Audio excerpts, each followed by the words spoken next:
是什么呢？我现在使用的是我们的麦克风哦，麦克风。那这个我不确定啊，大家是不是能够听到老师的声音？那听到老师的声音呢，请跟老师说一下好吗？请跟老师说一下哦。那就大家哈，这个拜托一下哈，跟老师讲一下你有没有听到老师的声音啊？有听到老师声音的话，就跟老师说一下好吗？诶。哦，这个各位有没有听老师的声音呢？啊，有听老师有声音哈。这个不好意思哈，因为老师发现一件事情啊，就是说呢，老师在做这个直播的时候啊，他那个手机的速率是可以的，看大家觉得卡不卡哦。我只要发现我用电脑去测速啊，哈，它就变得很卡。啊，但是呢，如果你是手机去测速的话，哈，它就非常稳定。所以说，各位帮老师看一下啊，老师现在的这个有没有卡住啊？就是老师的这个声音画面有没有卡住啊？如果有卡住，跟老师讲一下哈，因为目前来看啊，手机的直播它的效果是最好的。那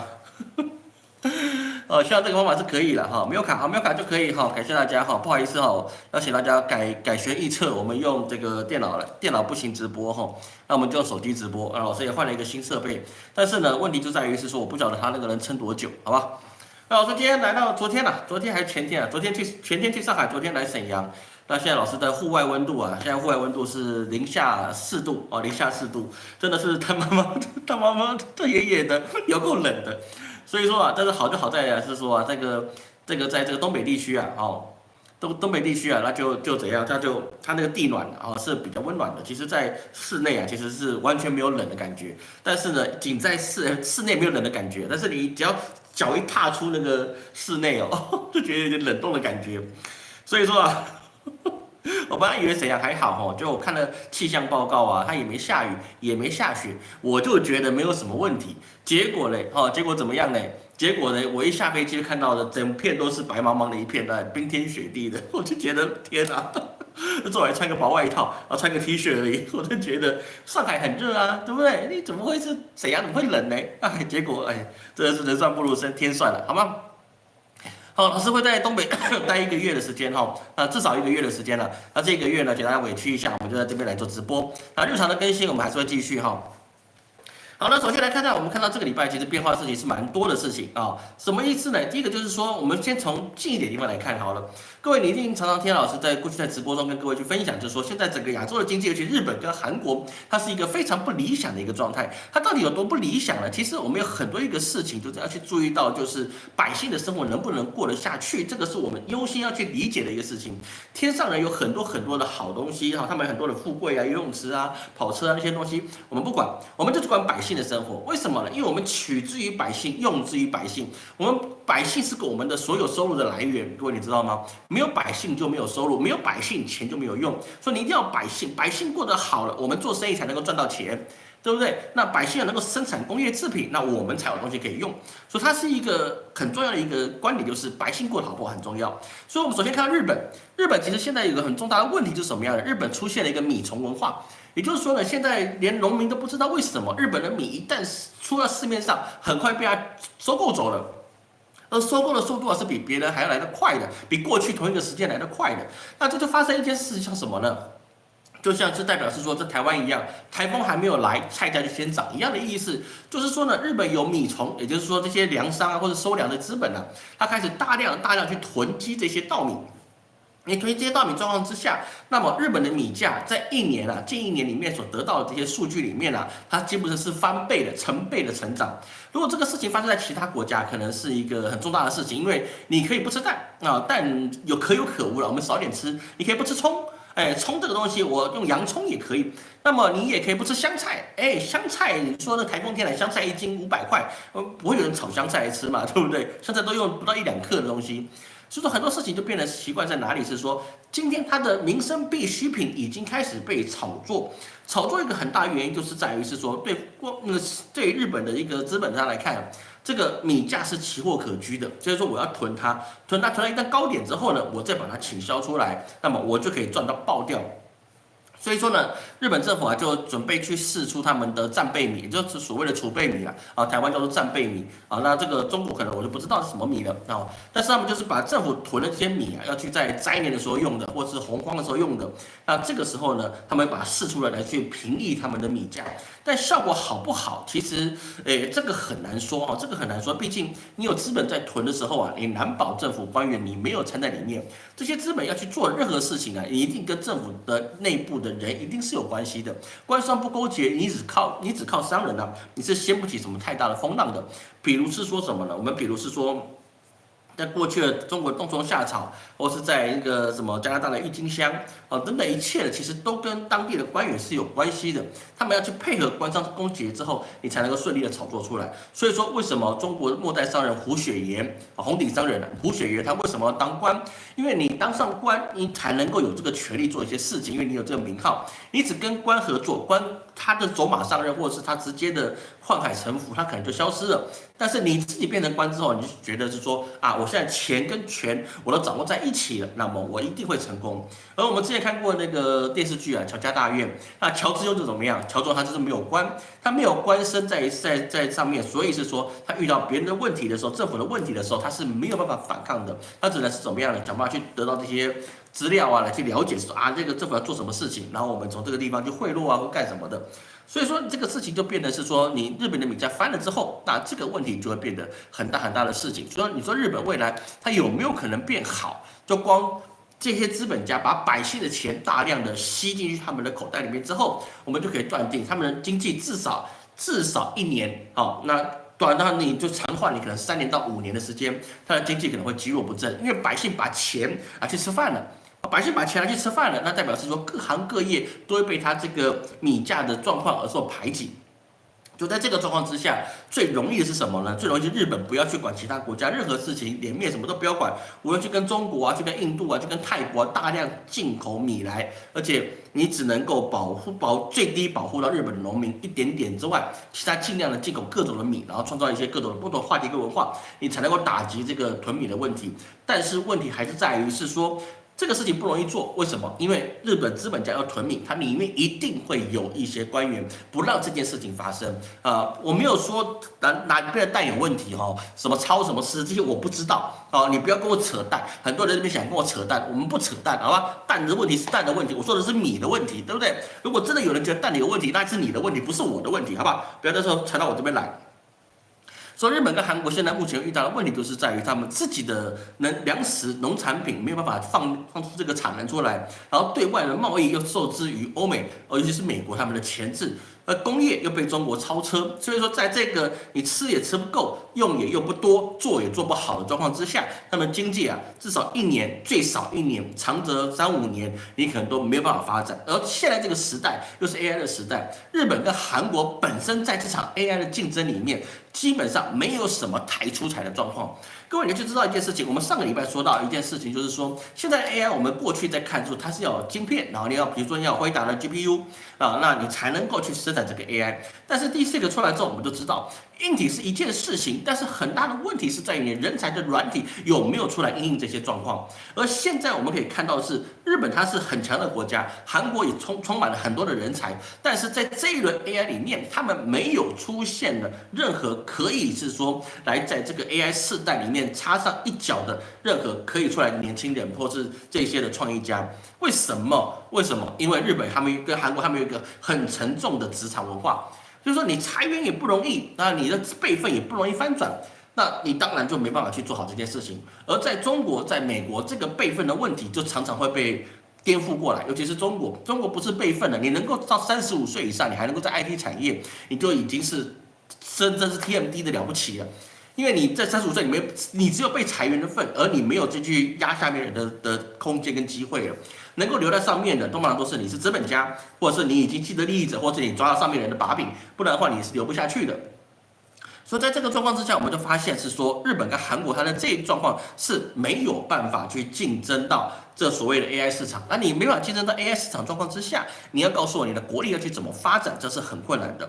首先，这个是日本。那第二个问题我们要谈到的是什么呢？谈到的当然就是台湾。台湾现在这个问题啊，我们在去年年初的时候就跟各位一直去讲，你除了刚需之外，请你不要去介入所谓的新青安贷款，你不要去想办法去买房炒房，这些跟你是没有半毛钱的关系，你进去一定是完蛋。不要跟我扯这5年之内你有宽限期，所以说你只要缴利息比你缴房租还便宜，5年之后你转手卖掉一样大赚一笔，这种荒谬绝伦的一些说法，其实老师还是知道有很多的朋友啊，你们还是没有听劝，你还是入手了，入手就入手了吧。老师只能祝你未来真的能够顺利的转手。我告诉你，你能转手，你不亏就是赚。我很明白的告诉你，现在手上有自己住以外的房子，你能够把它给去出清掉的，我告诉你，你最好赶快去出清。这个是没有办法的办法，你再去留那也是可以，反正贷款是你缴的，也不跟我的关，也跟我的问题。那你也可以把它变成一个不能变现的资产，因为未来你要卖房子是非常不容易的。任何人都会被你现在的贪欲所说啊，我们一定要去赚一点。老师，你放心，不动产一定会涨价。中国大陆，老师在这边，我这个住地方，我这次住不是住旅馆哈，我这次住的是民宿啊。第一个便宜，第二个屋子比较大。比如说，老师现在住的是3房的房子。对不对？我住的那么大，我干嘛去住一个小旅馆呢？对不对？小旅馆钱比我这还贵，所以我住的是民宿啊，就是一般百姓的住家。这一间100平方米，大概台湾就30平，对不对？扩大公设，我大概应该还有27、8平吧。但是这个房子在这边大概也只卖个，现在大概也只有80几万人民币。80几万人民币啊，就100平米，就台湾大概30平。那你说这边是很荒凉啊？那个是沈阳啊，那个是东北地方不值钱呢、你要这样想你就错了，什么收入就买什么房子，他们这样的当地的收入去买当地这样房价的房子，那是刚刚好的一个问题。但台湾不是，日本还可以，然后那个韩国也不是，怎么样呢？你的收入跟你的购物的那个比例是完全脱钩的，你必须要用不用缴本金的方式，你才能够去买房子的时候，代表你根本就买不起这个房子，因为利息是什么？利息是搭在本金上面的，那你只靠利息去买房子的时候，你根本就买不起房子，你也负担不起这个房子，所以说到后面现在断头的状况就变多。那现在当然贷款是不容易的，因为你的银行的头寸是有固定的，银行就算是上面再怎么要求，你头寸是不能够乱的，你头寸一旦乱了，那你后面你的放贷或是你在自己经营周转的时候，你就产生了问题。那不可能把我们命跟着去豁出去嘛，除非你是公股银行，对不对？公股银行还是有上限，因为银行它就只能做的事情是一样的。所以说现在目前在台湾啊，有些房价已经开始松动了。那有人说老师松动不多啊，对不对？你要砍对折才行啊，没办法对折了啊，就像在中国现在也没有对折了，说真的也没对折了。你慢慢逐年降个1成是可能的，但是你要对折是好几年后的事情，所以说也是好几年后我们才会对折。但是现在降价的状况是的确在台湾是出现的，降价只是一个开始啊，因为它会从一些比较中间的啊蛋黄跟蛋白中间那个交的地方开始说降价，慢慢它往外去扩散，都是这样的。像中国也是一样，你从3、4线房子开始断供之后，那你后面的整个兵败如山倒，然后慢慢再回到1、2线城市也开始降价。你像上海，它有没有房价有没有降？但是虽然降不多，但是它涨不起来，有限，那是很有限的一个状况。除非你是很热门的地方啊，比如说老师认识一些贵客哦，他可能在那个上海市中心啊，比如说你是在闵行区，或是你在那个什么浦东区还不算，浦东区还找中间一点，陆家嘴那边，哦，那个可能它那个房价才能够维持啊，它不会降太多，因为它试出来就少。那么，但是它涨上去的机会也就不多，所以说你说每个地方都会跌也不至于，但是大部分的地方就会开始趋于松动。松动的意思就是说我能卖我就先卖。所以说像老师讲这些事情，其他做房子投资的都是聪明人，他们一定会想到，我现在能够卖掉的话，那是最好的，因为我现在卖掉是亏的最少，因为逐年你还会再下降。所以说，老师还是一句话，台湾的经济是会完蛋的，完蛋的原因是在于我们等下会讲到的问题，跟美国是有绝对性的关系。所以说，你的手上有不动产的，如果你不是说你已经缴了10年，你只剩下10年的房贷啊，那个你不用卖掉没有关系，因为你已经缴10年了，剩下10年的对你来说，你本金已经减半了，那你现在利率可能没有以前那么高，所以说你已经缴10年的，你只剩下10年到15年的，你可以安心一点。但是你买如果没有超过5年的，那你就要看一下满5年的时候你是没有满5年这个规矩，有的话你赶快卖掉。我会是比较建议这样去看。为什么呢？因为你未来的房子无论如何你怎么看它都没有涨的空间。说会涨的，那是因为他在做房地产，或是有些人是建商，或是有一些记者，或是一些专家，他们不只能背负说你必须讲多，你不能看空。但是实际上，简单一句话，我们4年前讲到了生不如死这件事情的时候，出生率已经低过你的死亡率的时候，就连你现在的龙年都没有很好的出生率的时候，你未来谁去扛这个房子呢？小孩子都少了，然后年轻人都不结婚，结婚了也不生小孩，那请问你的房价谁去扛？那个上一个的案例在哪里？就在韩国。韩国像现在很多年轻人，我宁愿养狗、养猫、养蜥蜴，我也不养小孩。那怎么办呢？那就完了嘛，对不对？所以说很多地方像日本也是一样，慢慢集中在一个一线城市，比如说京都、大阪，或是哪一些地方比较很好的地方找寻工作机会。那韩国在首尔啊，或是在什么地方啊，尽量把它集中过去，但是多的地方没有了。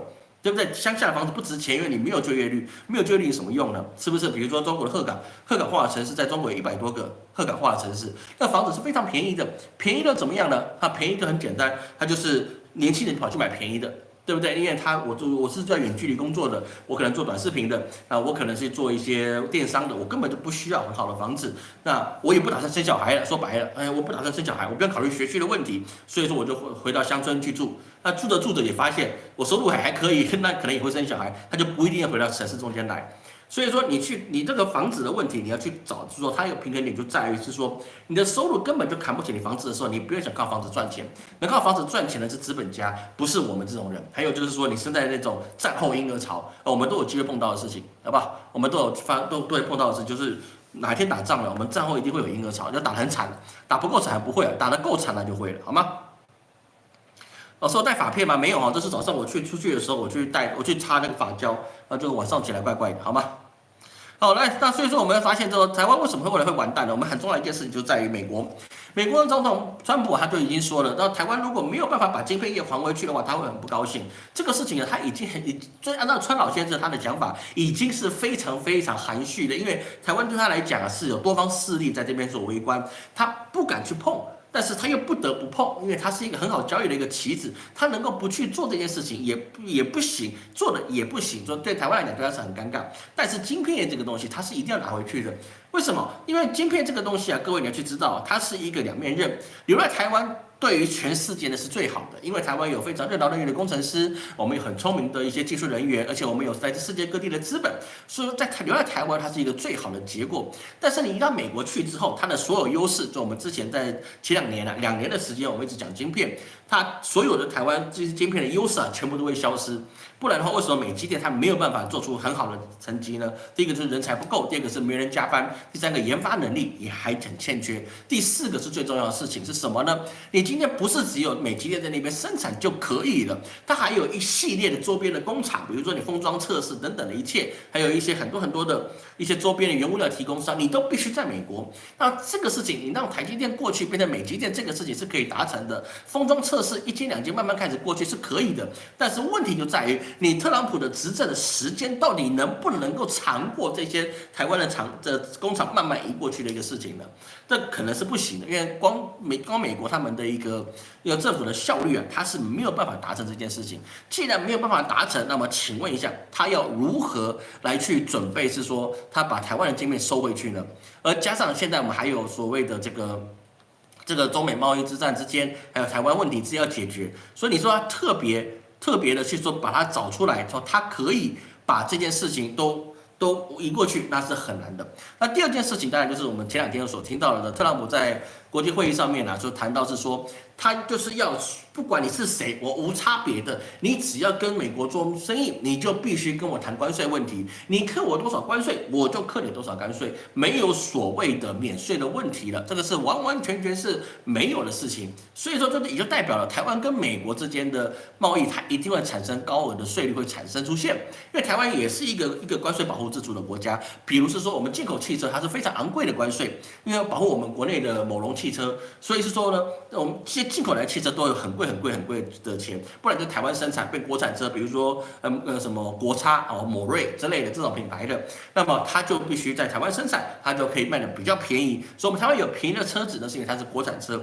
但是这个事情在过去是可以的，因为台湾过去也是廉价劳动力的时代，所以做这件事情那是完全没有问题。但是现在这个时代，虽然台湾还是很廉价，但是我们的原物料跟我们其他包含电力，还有包含其他的配套措施已经不够了，加上我们对于造车没有绝对的实力，因为现在车子已经不是气缸跟4个轮子的问题了，而是在于你车上有没有一个很优秀的可以自动驾驶系统来去辅助这个驾驶人，来去帮他去做这些运营的状况。所以说现在不只是电池的问题，还有软体的问题。你行车以及过去你不能看过去的美式的一些封闭型的行车电脑来去做你汽车业的发展，那是已经是不行了。现在只能用开放系统做出一个什么？做出一个可以帮驾驶员自动驾驶的汽车，你才能够竞争力。所以说，为什么这一次我们等一下谈到的德国还有欧洲这些国家，基本上都会败下阵来，在这个汽车争略，就是在这个问题。说台湾呢、对美国的贸易度，我记得是有22%。那这么高的一个贸易依存度状况之下，如果产生了关税，那就产生一件事什么？我们的外销一定会受到很大的影响。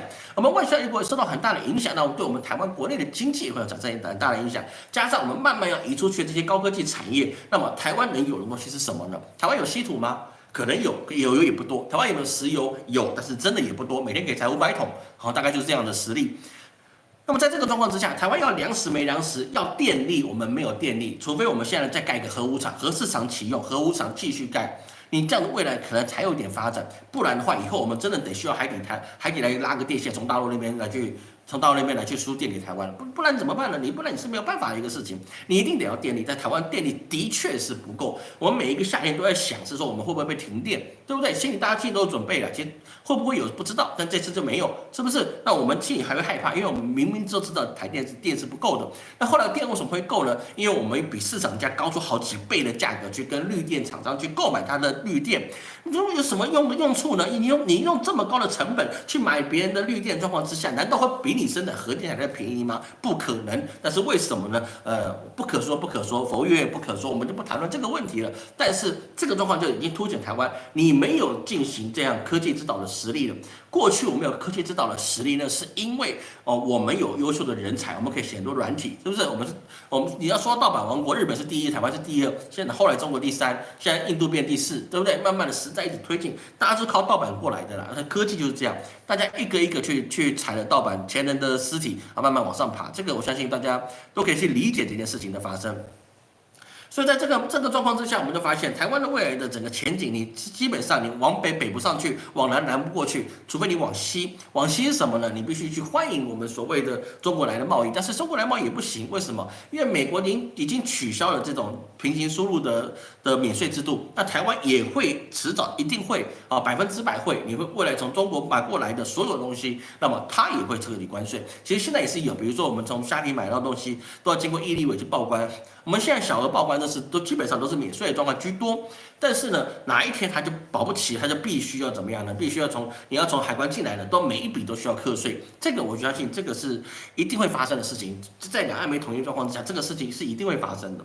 但是如果发生状况之下，我们会面对跟美国一样的问题是什么？我们的物价又会再翻一番，但是我们的经济有没有翻起来的空间啊？很多人说万恶的资本家，你们就是不涨薪水，你涨了薪水，那大家不就好过了吗？这讲的这些话讲得很好，说哎，老板你都买车买房了，对不对？那我们涨点薪水又怎么样？他买车买房子，他一个人爽。他如果每个人都涨薪水，那就是大家一起死了。我说真的，因为你可能一个工厂里面管了2000人，每一个人身上你给他扣个1000块，是不是？他每一个月就可以赚很多钱，他一个人可以很好花。但是你每一个涨1000块，他每一个月要多少钱呢？各位可以算得出来，对不对？所以在这个状况之下，当然是会比较难的一个状况。不是说他一定是为富不仁，而是你真的富了，你也不见得能够怎么样把钱分给所有的人，因为人不患寡而不患不均。当你一直发着之后，朝三暮四跟朝四暮三，它就容易出来了。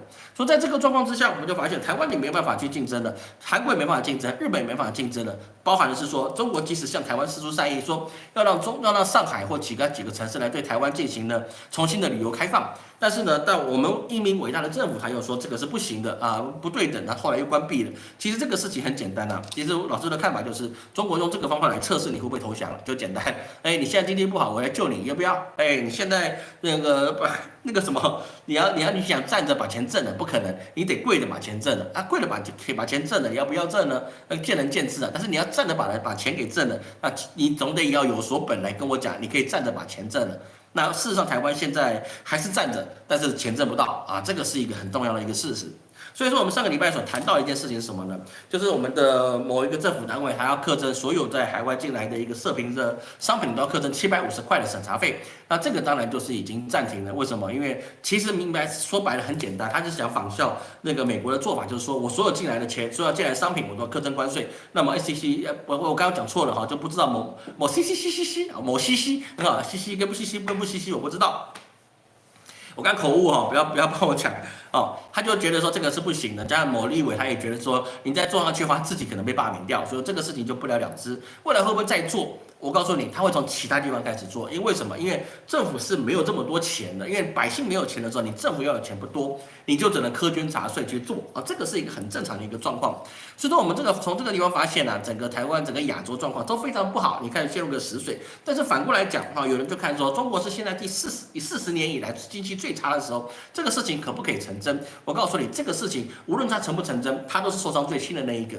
为什么呢？因为我们刚才所提到一件事情，就是说川普他已经说过了。他对全世界，不管你是谁，都得跟我做一个平等的关税。所以说，印度的莫迪他就说，啊，他决定跟川普书成啊，我们就好好来谈一下关税的问题啊，你克我多少，我克你多少，要不然我降你关税，不然就是你降我关税，两个选一个嘛，不然我课征美国高额关税保护我印度的工厂，那么你美国也课征我印度高额的关税，那我印度的东西就卖不到美国去了，是不是？那他就倒大霉了，说莫迪也得跪着把钱挣了，说白了他也跪着把钱挣了，但是不得已而为之。但是这个问题就出现一个很大的一个纠结点，就是美国如果你跟全世界所有的一个贸易伙伴，你都跟他课征关税的时候，而中国的这个关税，我们之前讲过的 RCEP， 我们先不讲 CPTPP， 我们就讲 RCEP， 还有金砖国家这些企业联盟里面，就发现，哎，你跟我贸易可能会有 FTA， 尤其是 RCEP 这个状况之下，基本上是以零关税作为目标，慢慢去修正。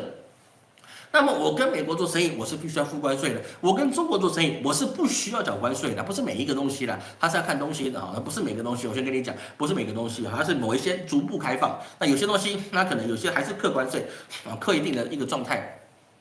那么，随着金砖国家组织在今年已经扩容了，RCEP 也已经开始运行的状况之下，未来所谓的全球南方这个策略，在中国所喊出来全球南方这个策略，它将会获得巨大的成功，因为我跟你做生意，我是不用缴关税的，不用缴关税是不是我最大？对不对？不用缴关税，我们是不是就有事情可以做了？那这个状况，新的一个贸易圈就会等于在这个以中国为首的这样子的世界里面，开始做一个很大的运行。所以这个东西是我们要去注意的啊。这个美国在做这个事情的时候啊，其实他要考虑到就是说，它的成本低是低在于是它是美元的发行者，所以是说它没有什么太多的一个国际贸易的成本，它印出来了就可以买到东西，是目前状况是这样。但是当贸易的水分改了，大家不见得一定要去跟美国做生意的时候，那么你美元的必要程度就会下降。当你美元的必要程度开始下降的时候，那么你就没有办法是说得到你所想要的关税，而你再去做再多的关税，你都有可能你只是把你所有合作伙伴尽量往外推，这是一个很大的问题。所以各位要去记得哈，我们现在所面临到的世界是非常大的影响。而就到这个状况之下，我们就不得不回头讲一下 AI。为什么要讲一下 AI 呢？这个是一个很大的一个关键。为什么？因为这次在美国川普跟马斯克他们所做出来的一个效率部的联盟，这次你说出乎老师意料吗？也都没有。但是老师怀疑它能够撑多久哦，这个是必须去质疑的事情。因为现在 AI 这个状况啊，马斯克是用 AI 状况去审视所有他们在美国里面这些烂账或是一些可疑的地方，他是用 AI 去做的啊，不是每一项，但是因为他的人力也是有限，所以他用 AI 状况之下去了解这些数据啊，分析这些数据，找出一些可疑的状况，然后再靠人力去查核它。这个事情是很能够去理解的事情。而且他所挖出来的事情啊，很多的确是污秽不堪的。因为很简单啊，马斯克他在跟川普在开那个白宫记者会的时候，他们就已经讲到了。你所有的支出，你只要找到科目啊，就是他们所谓的分类，有科目有分类，你支出去，我们可以查你这笔钱交给了谁，用在什么地方啊，这个我们就可以接受。但是如果你今天你要报出去这个账根本就没有这个科目，但是你把钱支出去了，那该怎么办？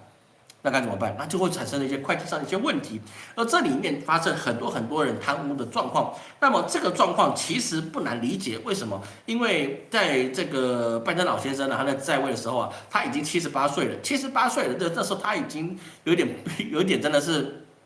连吃菜的问题了，所以说，当你的皇帝已经没有办法去主掌朝纲的时候，那么你下面自然会贪污。这个是在任何国家、任何朝代都有这个状况。天子老木，那百姓就会苦不堪言。为什么？因为官员会开始横征暴敛，然后这个状况就很理解。比如说一个杯子，它要45000块美元，对，45000块美元，你就可以开一间小的杯子加工厂了。你不用说去买一个杯子就要45000块美元了，等等等等之类，它造这个很多的问题。所以说，我们反过来看，不是只有从这个地方看到美国政府多腐败，而是在于马斯克他使用 AI 来去处理现在所有他认为效率部应该做的事情。我们先不管这个事情做对不对，我们等一下去分析。但是问题是，他让 AI 去处理的时候，代表美国他希望能够把 AI 变成它主要的竞争的模式，那这个行不行呢？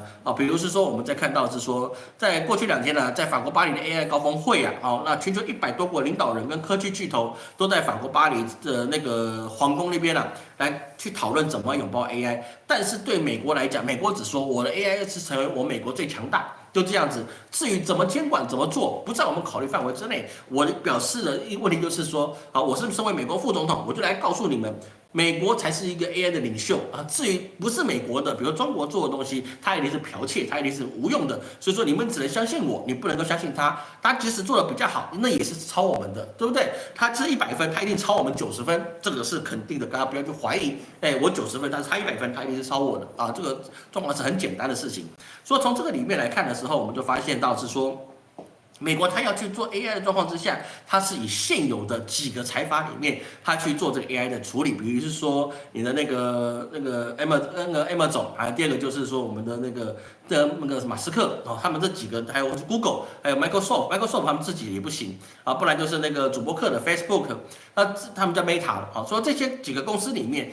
巨型公司里面去研究 AI，那在这个状况之下，你层层的又去压的时候，你后面新创公司起来的成功几率就会变得比较低，因为前面的人就帮你做了，后面你想要上来，这真的是不容易的一个事情。所以说，OpenAI 那个执行长说过你没有一个亿以上的，甚至10亿以上美元的资产你要模仿我们，基本上是不会成功的。当然，他讲这个话之前是 DeepSeek 还没有推出来，他就先讲了，DeepSeek 推出来之后他就不讲了。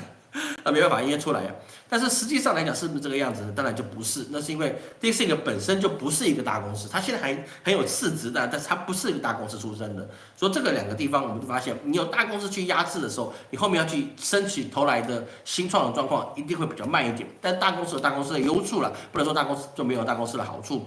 而在马斯克他使用 AI 状况之下，当然就有可能是说，他可能会从一些资料里面去误判一些事情，比如说他那个安全套他就不是给加萨的，而是给其他叫什么津巴布韦还是哪里的地方的一个什么保险套就不是给加沙地区的，所以那是不一样的地方。所以在这个状况之下，其实我们看对美国来讲他现在能够去把握的东西其实是没有这么的多没有这么的多，但是他希望能够从这个地方起来，而且又藉由这样子的宣示，他希望其他国家其实就是暗示，就是说你们都不要去使用中国的 DeepSeek 或是他们任何一个 AI 系统，你都应该使用我们的因为他们会剽窃你的东西他们一定会抄你们的东西，他们会偷听你的东西，他们会去了解你们，然后来控制你们。但是我美国不会比如说我 Apple， 我只听你讲什么，卖你什么东西，但是至于你有没有什么机密被我偷听，那我不会告诉你，有也不会告诉你，反正就是这个样子吧，应该就是这样子。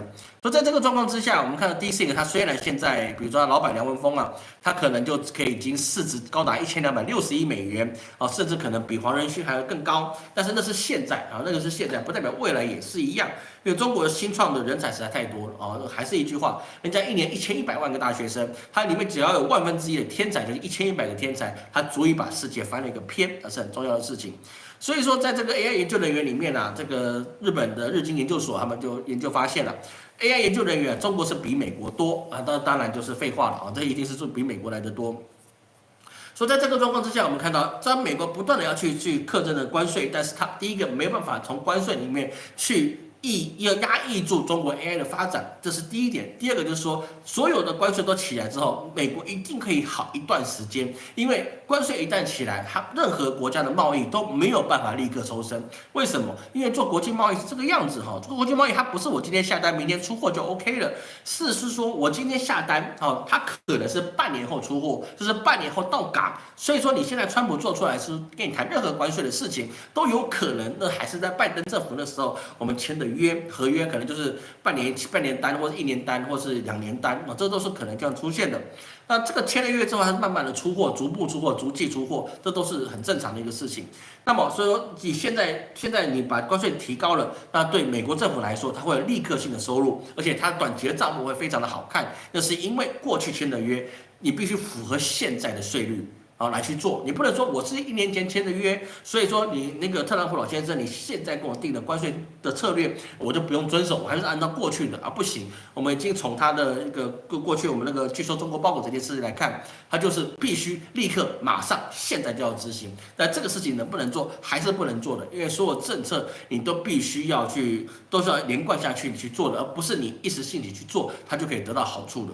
而我们也知道这件事情发生之后，他现在特朗普他们的所主掌的美国，它已经没有所谓的小商品不课征税的一个问题，只要是商品进来，我都是要课税多跟少的一个问题。那么这个问题就是变得比较严重，就是说。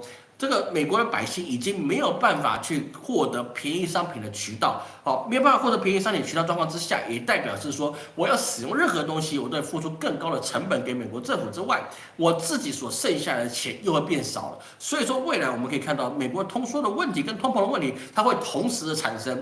一个就是美国人变得更穷了我更买不起东西了，但是厂商它的销售数据却是节节上升的，而且美国就业率会越来越好看。为什么越来越好看？因为百姓不得不接2份工、3份工、4份工，我才能够维持我现在要缴的房租，我现在要缴的保险，我现在要缴的房贷，还有我的教育费，我必须不断的兼职。所以说，我们用看到美国的非农就业市场去了解，它如果还是使用着过去我们看这个就业率的问题来评估美国这经济是不是强劲的时候，这基本上就已经错误了。因为百姓他不是什么，不是我有一份工作我就可以有一个 happy life 了，没有，我现在有一份工作，我还是入不敷出，我2份工作我不见得都能够缴得起我所有账单，还有我的一些贷款，我可能得兼第3份工作，我才有可能打平。注意是打平，它不是说我日子开始过得非常美妙，而是打平。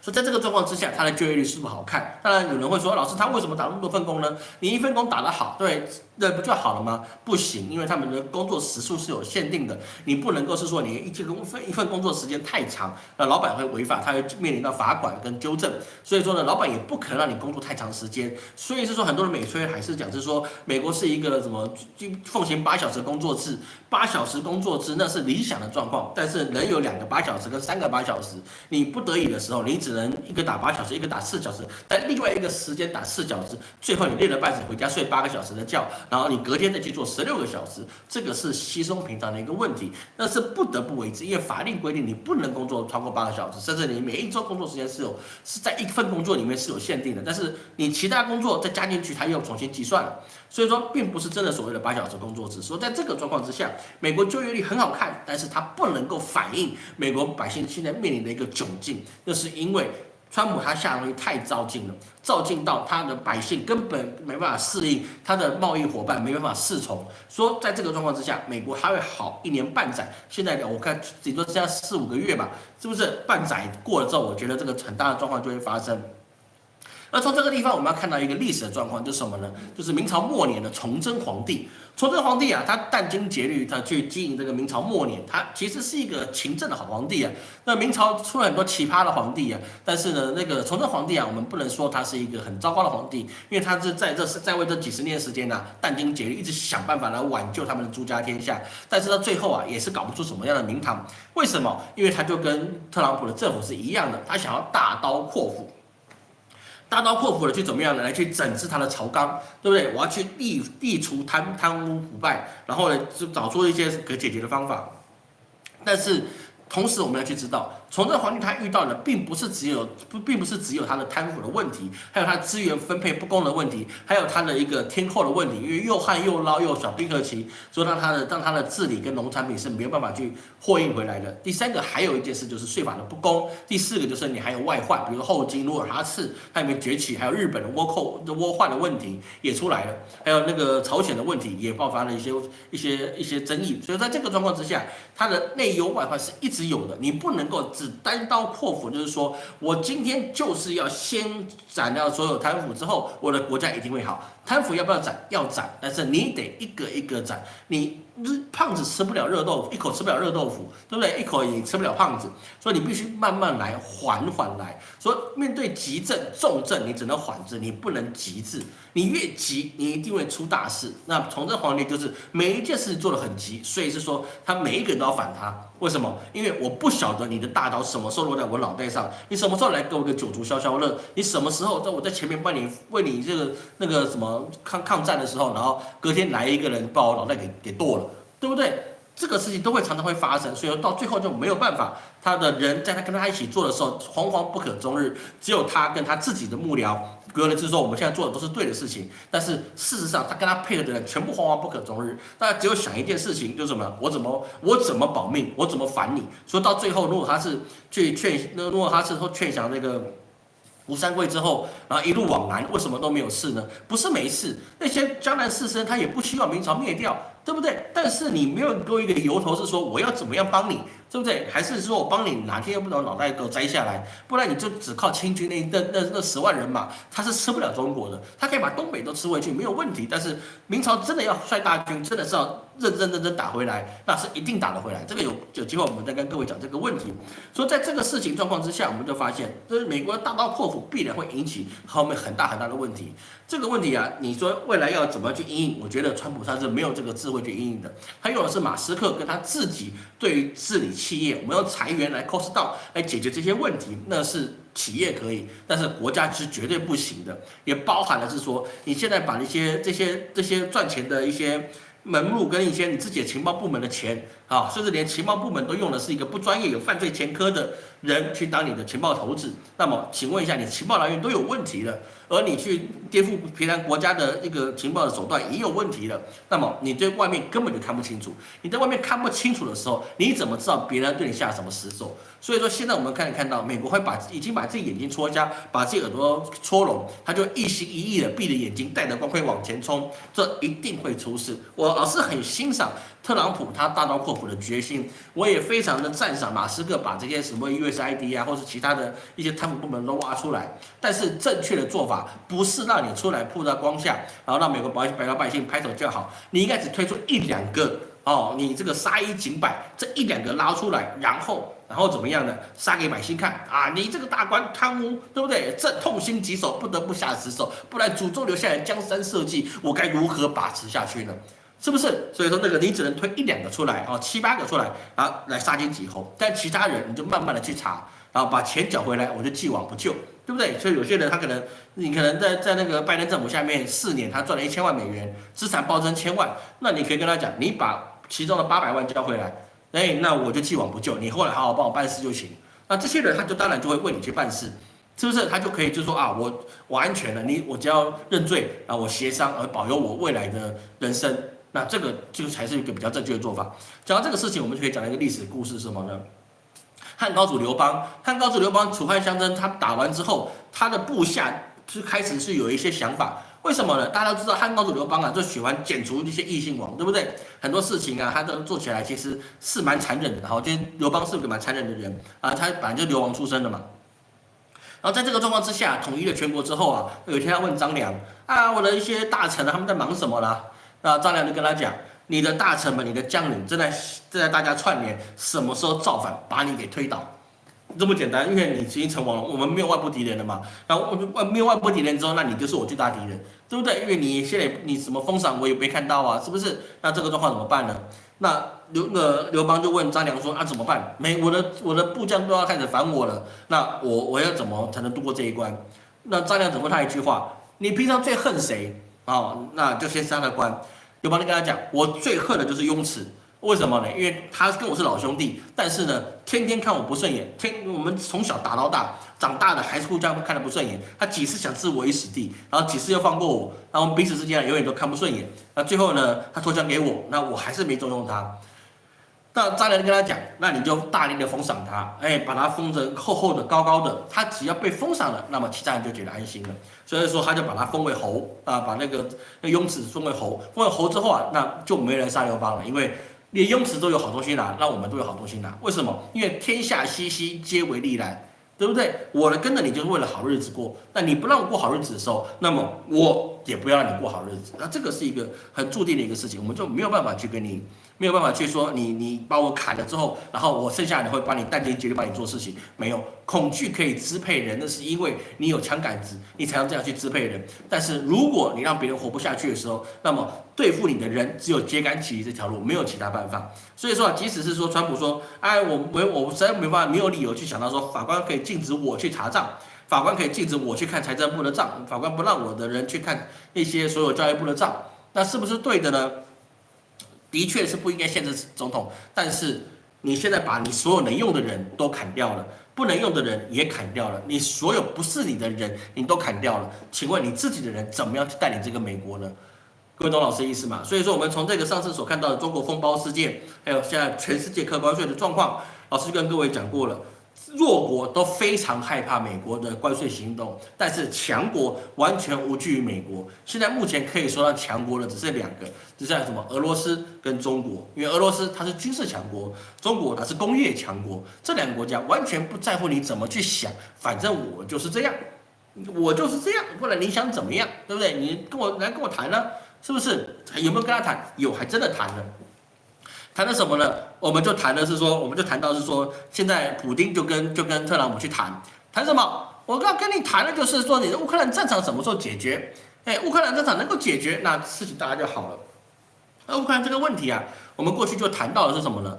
乌克兰上面，大家没有人在考虑它怎么样，它上面有多少人在，每一个人在想的就是说，他那个地要怎么用。各位还记不记得老师半年前所讲过的？普京他不需要这个地上面到底有没有俄罗斯人，有没有俄罗斯裔不重要，重要是这个地属于谁的，是不是？美国也这样想，这个乌克兰上面有没有百姓，死多少军人，那也无所谓，重要是在下面稀土是谁的，对不对？稀土是谁的？所以说呢，也有在人，我们再过半年的时间，这是非常短的时间。特朗普就说了，很简单，你乌克兰我可以帮助你投降，然后你必须把稀土让给我，你土地就给俄罗斯嘛，对不对？他用那个土地给他嘛，但是稀土得给我，是不是？你稀土给我，我们什么都好说，因为乌克兰下面所蕴藏的稀土是非常庞大的几十兆美元的含量，所以说它就需要稀土。那这个状况之下，那乌克兰他能做什么？因为这个谈判是普丁跟特朗普，也就是川普他们双普对谈，没有人去跟乌克兰的总统泽伦斯基谈什么，因为你怎么想不重要，重要是我们怎么分你身上的钱，就这么简单，是不是？这跟我们一开始的预测有没有什么特别？没有什么特别的地方，它一定是往这个套路去走，因为战争谈的就是资源，还有钱利益在哪里。是不是你上面的百姓重要吗？上面百姓不重要，我们人类觉得上面百姓很重要，但是他们天上人，人不是什么东西，人就是可以消耗掉。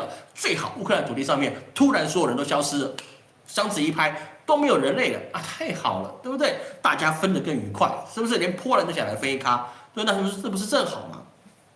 所以，即使到这个状况之下，我们还是没有办法看到是说欧盟或是美国有没有对乌克兰现在的战局有什么样的想法？因为即使春季攻势过去，他们连续打了8波出去的推进，但是呢，3个小时之内，全部的士兵也被消耗掉了，他也没办法打了。乌克兰已经没有任何的再生能力，可以去进攻到他的原来的土地里面把它夺回来。是完全没有这个能力的，而有人说老师，你这个说法讲法是错的。乌克兰的部队是有深入到俄罗斯土地里面去。你要读近代史，任何的士兵进入到俄罗斯土地的都没有好下场，因为他们就是这么大这么冷那你也没办法立刻种东西出来吃，那你要怎么办呢？你进去就是死，打破人也就挂了。唯一能够活下来的叫蒙古人。蒙古人他人家是不吃粮，他们自己带肉干过去的，你怎么跟他比？你多冷，蒙古就多冷，蒙古多冷，你也多冷，你又不是没被冷过，怕你不成，对不对？我骑在马背上，我日行千里，你拿我奈何？所以说，整个俄罗斯只有被蒙古人占领过，那是因为蒙古人他也是野战民族，跟俄罗斯一样，他们都是可以在野外求生的，所以那个完全没有可比性。所以除此之外，任何人进俄罗斯，你大概跟任何人进印度，除了中国以外，全都挂了，是差不多的意思。也太热了，也太冷，都是这样子，耗都把你耗死。所以英国进了印度，再怎么耗，人家也把你耗死了，你也拿他没办法。这很多事情历史都是一个重复的。所以即使乌克兰的士兵进到了俄罗斯的土地里面，他也就等于被放弃了，因为在那个地方你也活不了，而且你光靠你自己国家去给他做了补给线，去养一个进入俄罗斯土地的这些士兵，你就不划算了。乌克兰的运输线要拉这么长，俄罗斯不用理你，你补给线你自己就会断，因为你根本养不活那边的士兵，养不活你怎么办呢？那就当然就没有办法了。所以整个乌克兰的战场那也是完蛋了。而这个想法呢，为什么老师我觉得我并不会有错误？为什么？因为特朗普他对于加萨的战局也是一样，他坚持清空加萨走廊上所有的百姓到任何地方去，但是呢，他就是要加萨净空，然后给美国托管，就这么简单。送给以色列，但是由美国来管理。而且我不会派兵，跟乌克兰一样，我不派兵，但是呢，我就是要这块土地。那这个事情有没有用？有用，为什么？因为我们看到了这个特朗普跟哈马斯讲，如果你不把人质交回来，那我就让你进入地狱里面，打开你的地狱之门。那哈马斯有没有理他？有没有把人质放出来？有，也是放出来了，对不对？所以很多事情我们都发现到，美国它不是考虑所谓的公正、仁爱、信义、和平，没有，它要的就是土地、利益这两件事情。任何国家都是一样，不是美国，中国也是一样，任何国家都是一样。我要的是利益，只是有没有要这么明显而已啊，那个做法就是有差别的。所以现在美国我们反过来去做什么呢？他其实想要用以色列的兵、以色列的钱来去取得加沙走廊，最好是由美国来去代管。美国代管的状况之下，他就可以在那边建立他自己的全新的一个类殖民地的地方。那这个事情埃及不同意，那埃及不同意有用吗？那不知道，那你就要看后面的中东地区的伙伴，他们要这些穆斯林兄弟会啊，他们怎么去做？因为特朗普的动作实在太快。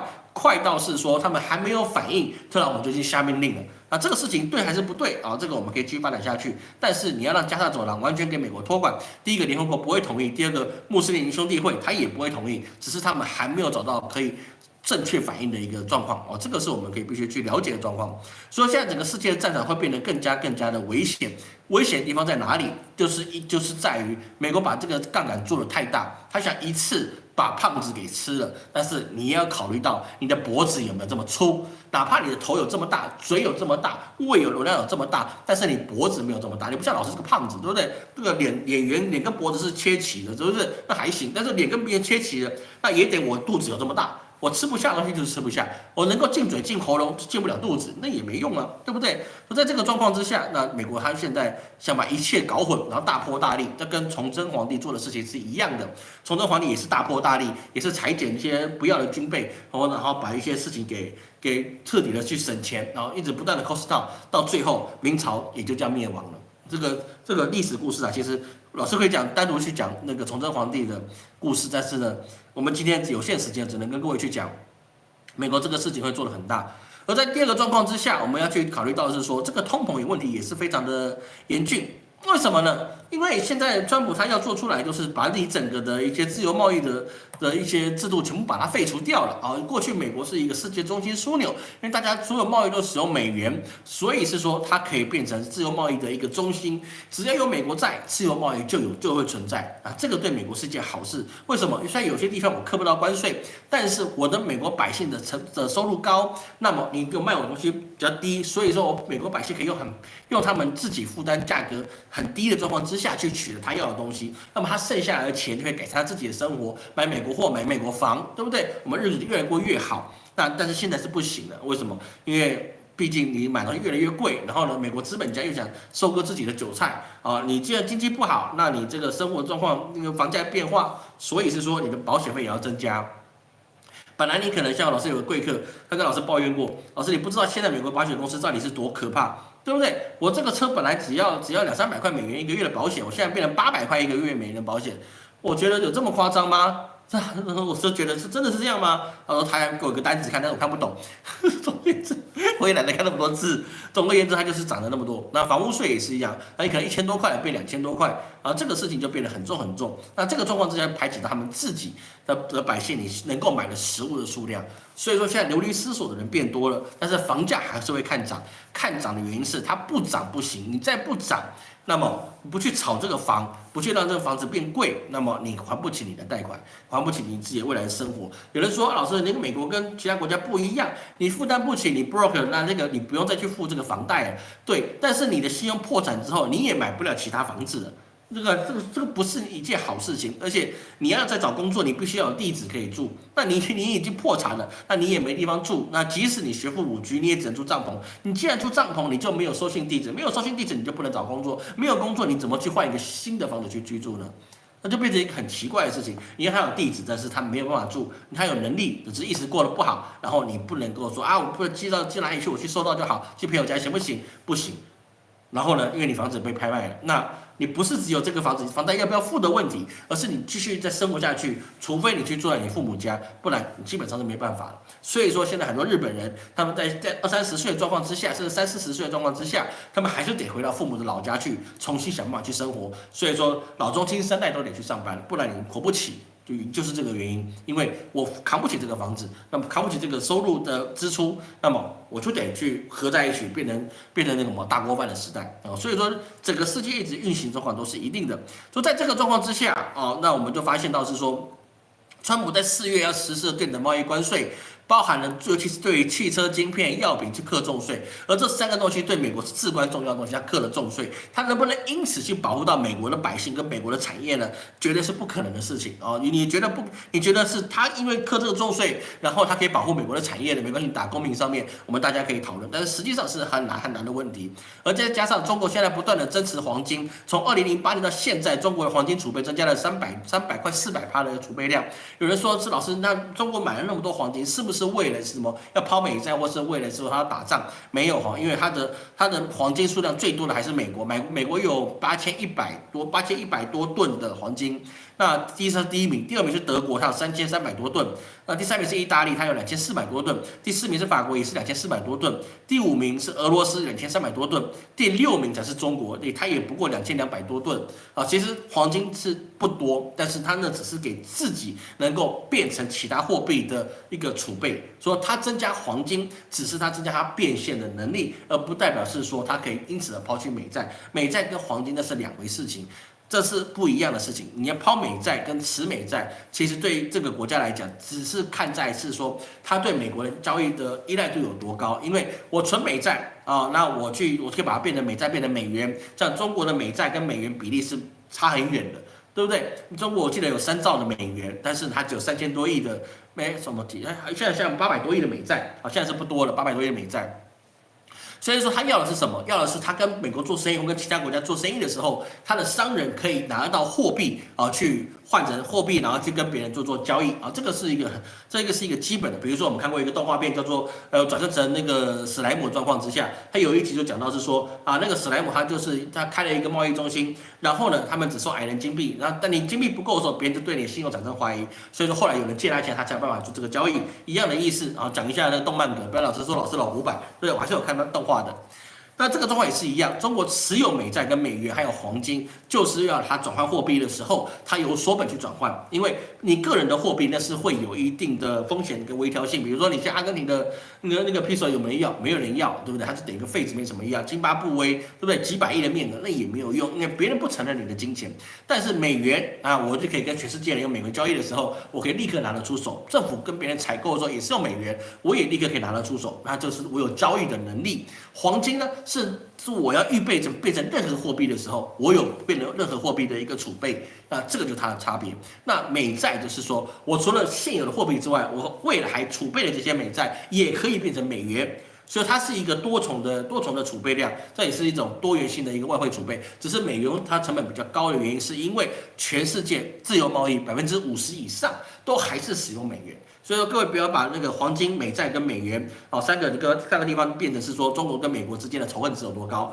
钱的事情没有仇恨，仇恨的是人，钱都没有仇恨，所以说他们储备这个事情就只是为了调度它的货币转换而已，好吗？这个差别是在这里。但是川普他现在做的关税的这个状况就变成是很大的问题了，因为川普使出了这么多招，他一直不断从上任开始，1月20号开始放话一直说中国的问题啊，DCA 的问题啊，AI 查水的问题啊，芬太尼的问题啊，什么问题跟中国可以征税啊？据说中国包裹啊，或者中国来包裹跟加10%的税额啊。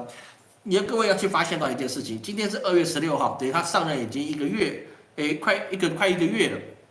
3周的状况之下，习近平还没有跟特朗普去通电话去谈关于关税的事情。各位有没有发现这个问题？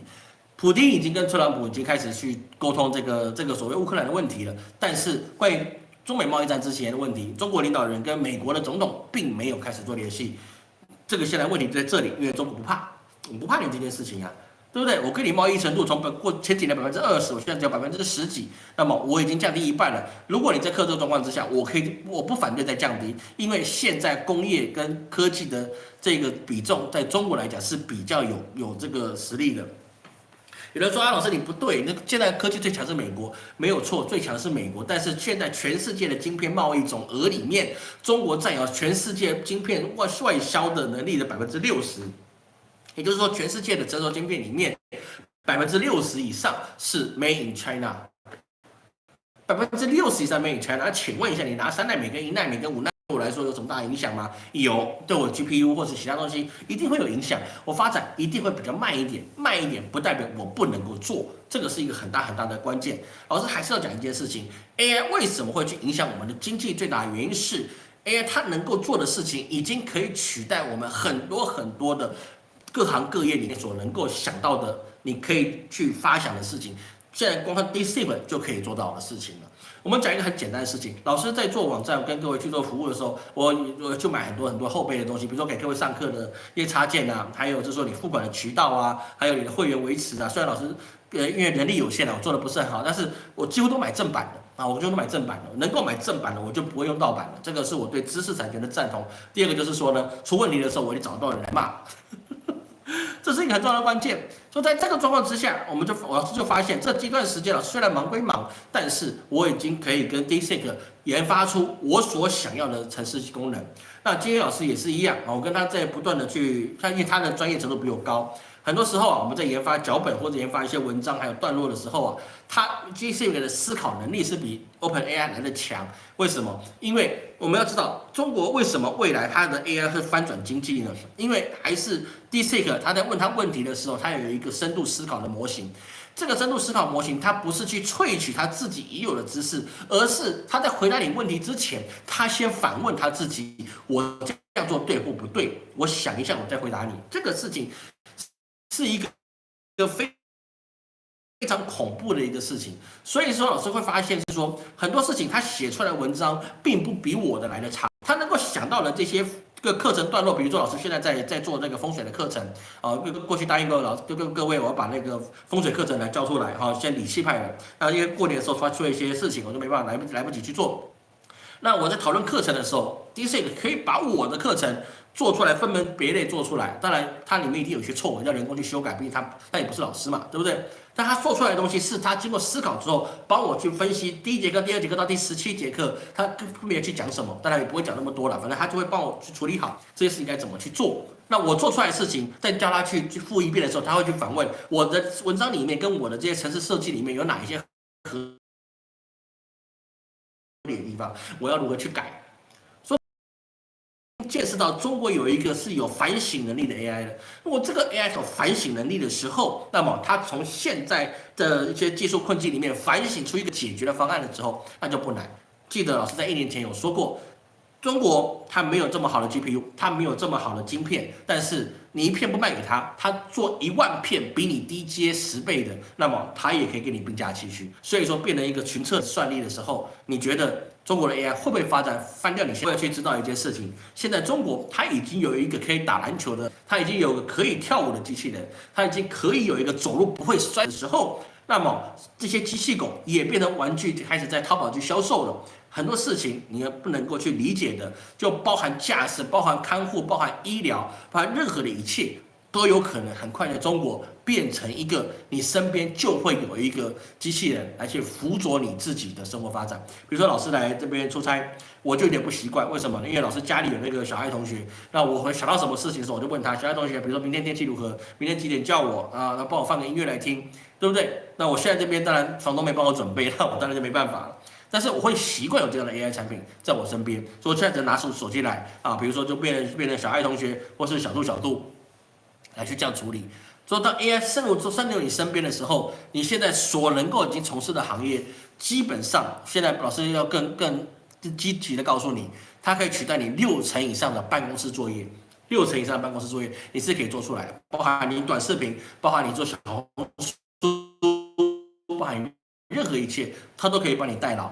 这个时候你还有什么价值存在的？别忘记了，即使中国它存在的一个地方，而资本家存在的地方，它不需要你，它只需要能赚钱的人，能赚钱的人，他是不是机器人，那个是无所谓的一个事情。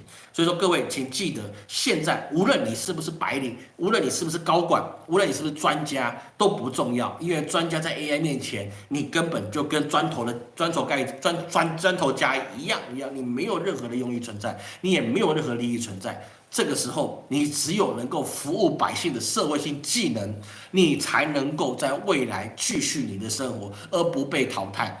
网约车都会被淘汰的，网约车、外卖小哥那是肯定被淘汰的。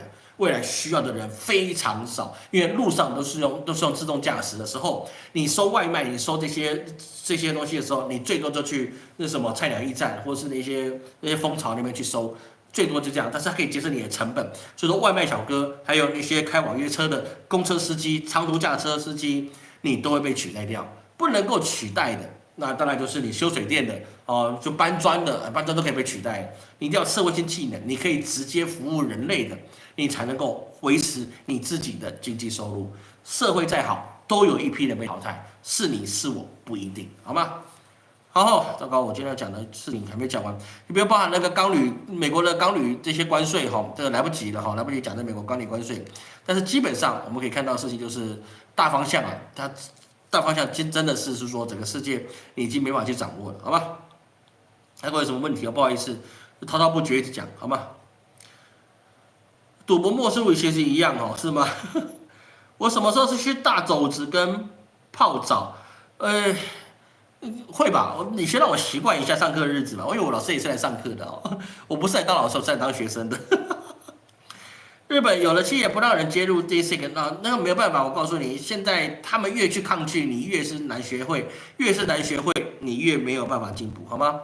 不用每天开新闻看老师的节目，感谢，但是新闻还是看一下。从你看到跟老师看到的角度是不一样的，是比较好的。好，感谢 David， 感谢 David 赞助，好，谢谢，感谢您的赞助。有人捧人赞，有钱捧钱唱，好，谢谢大家。闽西有的都偏了一点，当然了，这也是这样没错了。带法片没有哈？那个鹤岗不如惠州、云南哦。是啦，因为惠州那个地方房价也开始跌的是这样。美国主工会跟你对干，对，所以说美国它经济不可能起来，原因就是因为它的工会是有问题的啊，有问题，不能说它完全不对了，但是并不是这么好的这个状态，因为社会要进步，国家要进步，你只靠工会去阻扰进步，那不是一个办法，好吗？怎么没有可爱小的图片保佑？今年没有可爱小的保护大家，都已经发完了，大哥，我都已经发完很久了，好吗？已经发完很久了，好不好？金老师有说了哈，日本引进 AI， 日本引进印度人搞 AI， 哦，那个没办法了哈，那个，但像日本的海滩也可以挂出一堆翔，那可能不大好吧？哦，不大好吗？哦。老师没有带发片，我告诉你，我们陈家没有秃头的问题。感谢我爸没有给我秃头的东西，好吗？好，下来程度哈，是有点卡卡的，是有点卡卡的啊，应该没卡的吧？有卡吗？我看我自己这边放是没有卡了，好吗？好，那么这大部分的事情我们都讲到了，尽可能。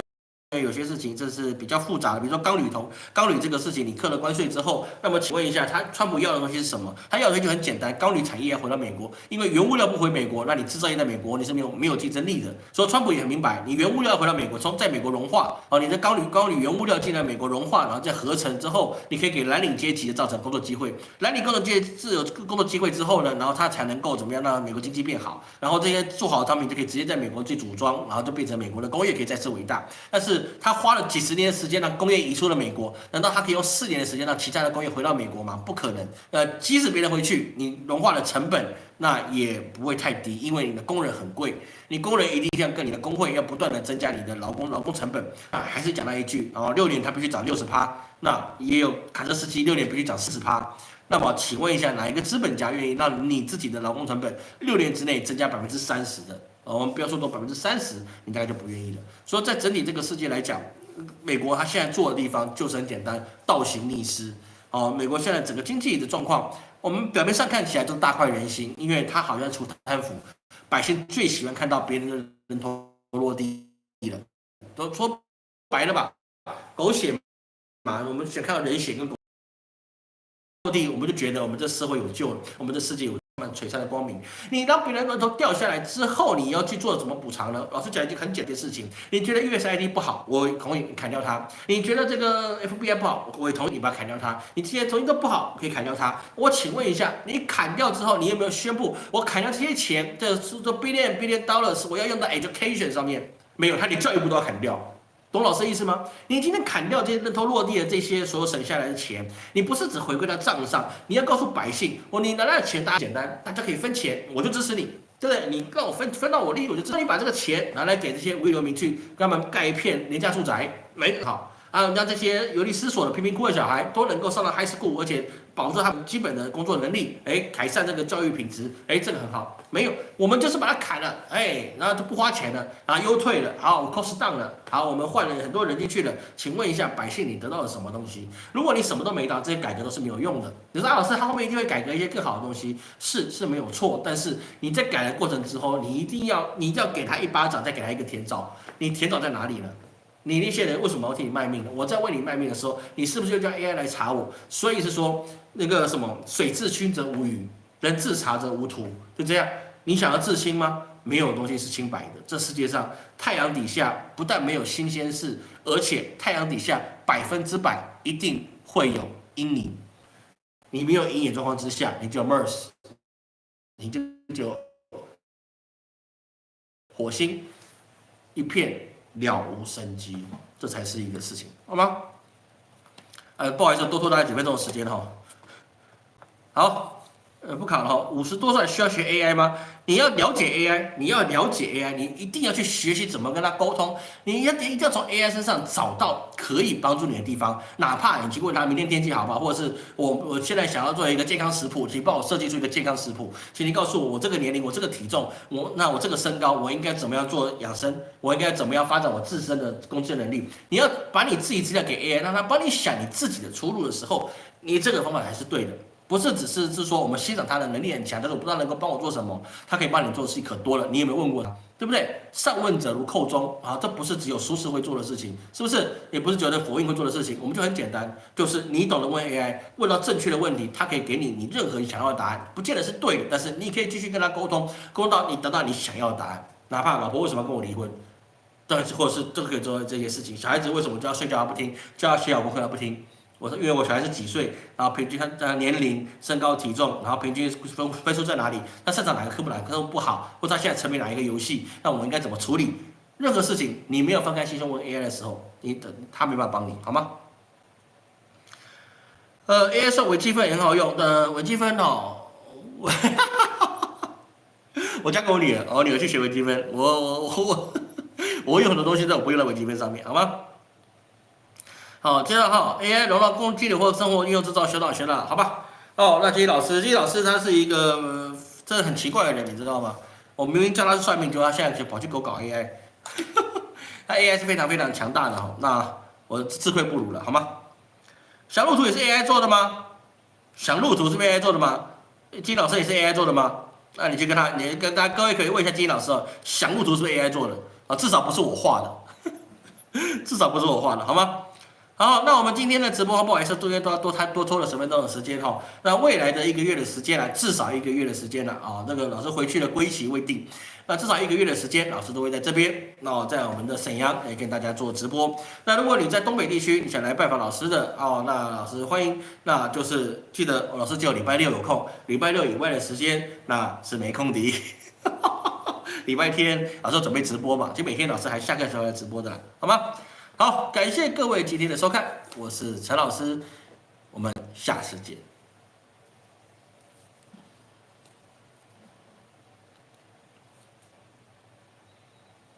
哎呦，许我这怎么关？